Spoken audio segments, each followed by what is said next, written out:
म्हणजे भाजप अंतर्गत काय चालू आहे.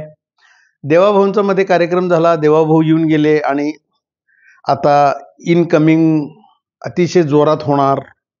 इनकमिंग म्हणजे बाहेरच्या पक्षातले सगळे आपल्याकडे घ्यायचे. मग याच्यावरनं भारतीय जनता पक्षाच्या अंतर्गत राजकारण तापलं म्हणजे कसं, त्याच्यामध्ये कॅटेगरीज आहेत. आता 2014च्या आधी जे भारतीय जनता पक्षाचे कार्यकर्ते होते त्यांनी आता उठाव केलेला आहे. ते म्हणतात 2014च्या आधी जेवढे भाजपचे कार्यकर्ते असतील तेच निष्ठावंत आहेत.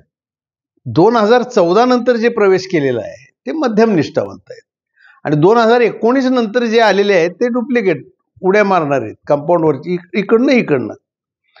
तर तुम्ही जे आता 2019 नंतर जे येत आहेत त्यांना तुम्ही डायरेक्ट पद वाटणार.